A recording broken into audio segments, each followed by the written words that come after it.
had only been to Ipoh once, and that was like more than 10 years ago. So I'm back to Ipoh, this time round to eat more food and also to explore more places. Upon reaching Ipoh, I immediately went to a popular lunch place. I was supposed to go to Chong Kee Pokok Besar, but I saw that the food court next to it was also having a long queue. I checked out the ambience and I really liked the old school vibes because you get to sit under the trees in the outdoor setting.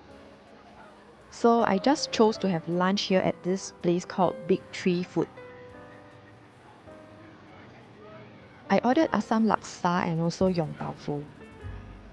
I'm not a fan of Assam Laksa, but this Assam Laksa somehow just suits my taste buds. The Yong Tau Fu items were also very fresh. I especially liked the tofu because it was so smooth and soft. There were also other stalls at the food court such as porridge, ji chong fan and also lei cha. Ipoh is supposed to be famous for ji chong fan, but I was already too full and couldn't really eat more.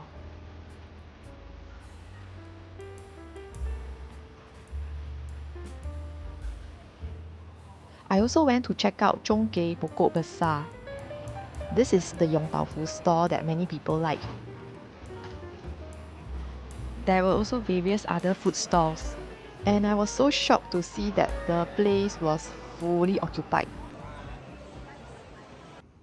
After that, I went to check into M Boutique Hotel. The hotel was very aesthetic.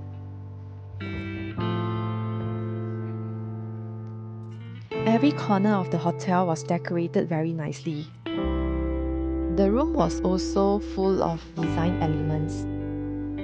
The room size was suitable for one person, but I think would be a little bit cramped for two persons. While this is a boutique hotel, they do provide all the basic amenities as well.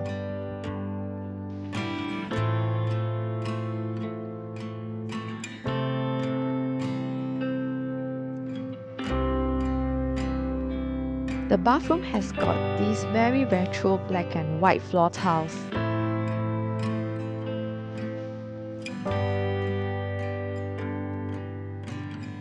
Toilet and shower area are also separated. They even use Dyson hairdryer in the room. There is a cafe at the ground floor of the hotel. After putting my luggage at the hotel, I took a Grab ride to Concubine Lane. It was so crowded and the lane was very narrow. There were lots of things to see as you walk past the lane. There were shops selling accessories and also toys. There were also plenty of dessert and snack stalls.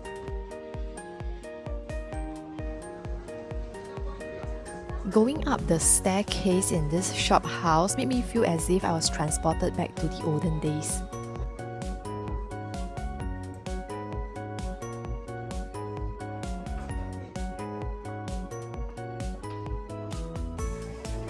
The stalls here also sell traditional snacks such as this bintang hulu. And there is also this stall selling ice balls. You get to choose from the various flavors that they offer. As the weather was very hot, I decided to have Coke in this retro bottle. They had actually frozen the Coke, so I was like having Coke slushy instead.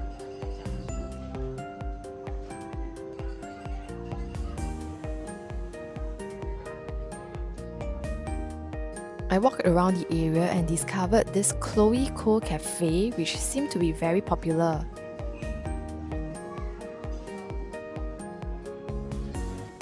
Next, I walked to the Market Lane. And do you know that Concubine Lane and Market Lane used to be places where concubines of rich mining companies' bosses lived? Now there are lots of arts along Market Lane, including on the road and also on the walls. Did you play these games last time? There were also some shops and restaurants along that lane now. Market Lane is definitely not as busy as Concubine Lane, and you can slowly enjoy your time here. This reminds me of the Milo truck in school last time. I thought it would taste super nice, but it ended up being too sweet for me.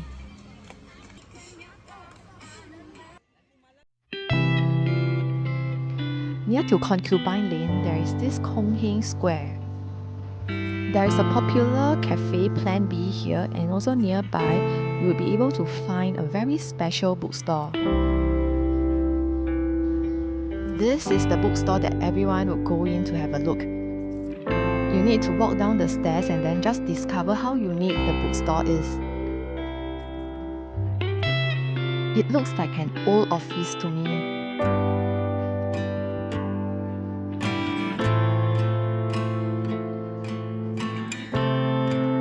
I also went to the upper floors to check out the books there.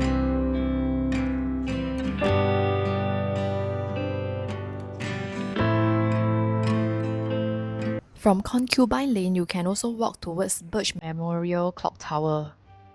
Many local tourists will also be there to take photographs. I took a walk towards Mural Arts Lane and would pass by Sunai Kinta. It was very peaceful looking at the river, and I was so surprised to see a herd of cows. They were really munching away at the grass. So I continued walking and reached Mural Arts Lane.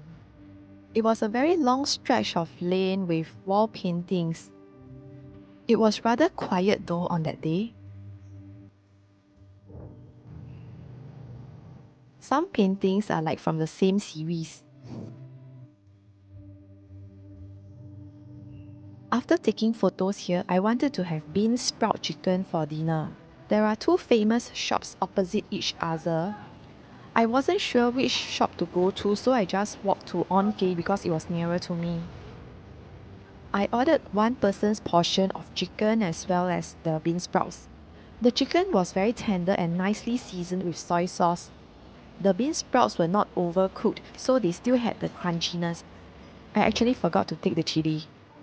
The other shop, Lorong, was also very crowded.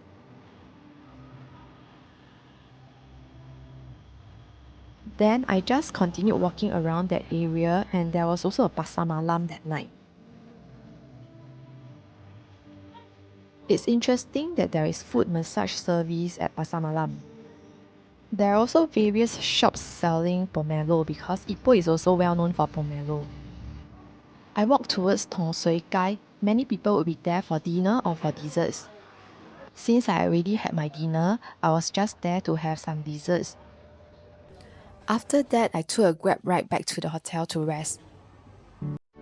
On the second day, I woke up very early to go for breakfast at one of the popular breakfast shops. Again, there would be two popular breakfast shops near to each other. I chose to go to Sim Yun Long because it was where the original white coffee was first introduced. I ordered a less sweet version of the white coffee.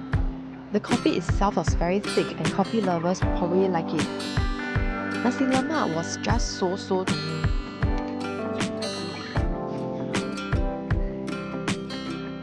The half-boiled eggs were rather overcooked. The toast was also just normal to me. Maybe this shop is more famous for the white coffee and also the other food stalls in the shop. I happened to see this man selling putu mayam on motorbike. I crossed over to see the other breakfast shop, Nam Hyong. This shop is very crowded and they have lots of variety of other food. There is also newer style cafe, but it's not so popular yet. Nearby, there were other Indian shops selling Indian sweets and also Indian food.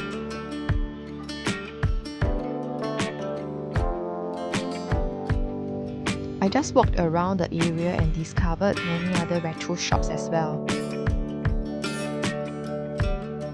Nowadays, it's so rare to see these takia. I just walked randomly and so happened I was nearby Sunai Kinta again. There was a cafe in the People's Park Market, and behind that area there was actually a Tua Pek Kong temple. So I also went in to make a wish at this pond. After that, I crossed over to Sunai Kinta to just relax. I really like the serenity and calmness there.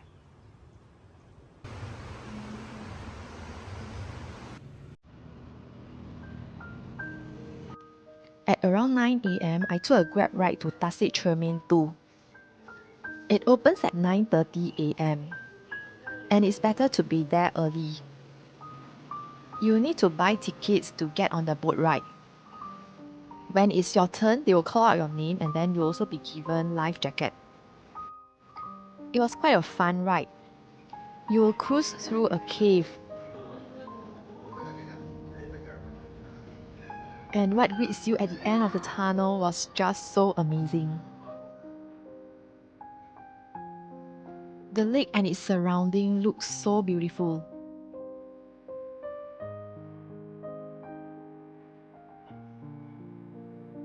This lake is called Tasik Cermin 2 because it is like a mirror.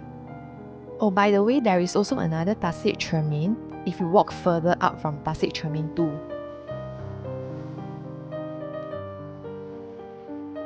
The journey back was also through the same cave. Everyone really enjoyed the boat ride. I continued to explore around the area.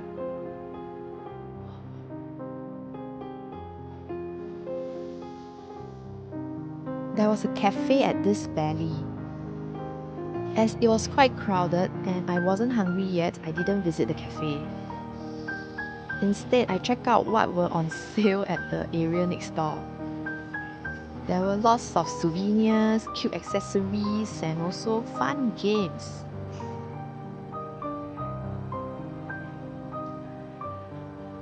There was also a retro shop selling snacks here. After exploring this area, I took a grab ride to one of the residential areas to get to this Moon the Moon restaurant. It was already noon time and most of the food was already sold out. So I ordered hor fun, and the hor fun here is actually more like char kway teow but using hor fun. The taste was actually very good. And after lunch, I took a grab ride to go to AEON Kinta City. There were quite many shops here where you can buy shoes, bags, and also clothes.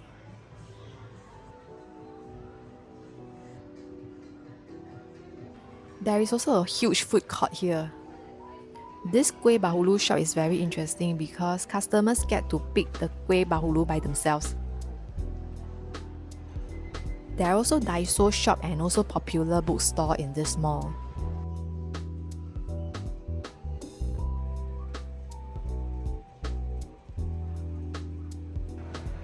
There is even a place where you can roller skate or rollerblade.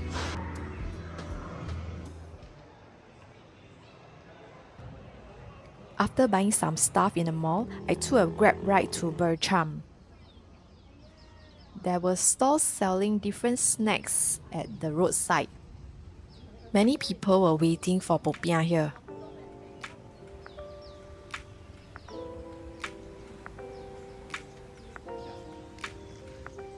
My main objective was to have soya bean curd here.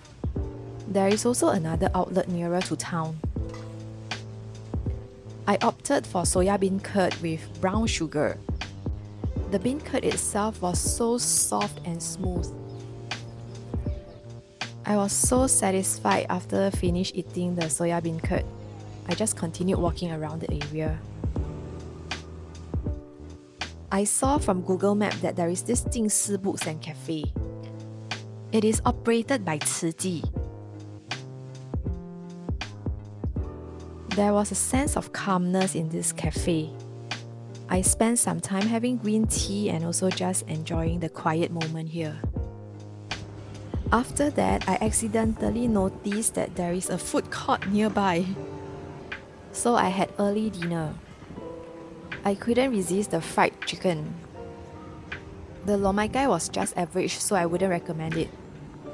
Then I took a grab ride back to hotel to rest for a while. At dinner time, since I already had dinner, I decided to try out desserts instead. I went to this very old school ice cream shop. The menu was very interesting because they still serve a lot of classic ice cream.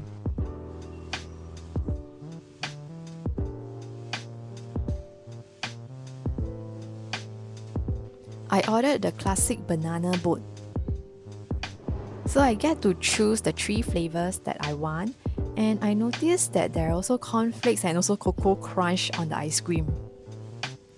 Eating this banana boat sort of brought me back to my childhood days. After enjoying my cup of chamomile tea, I headed back to the hotel.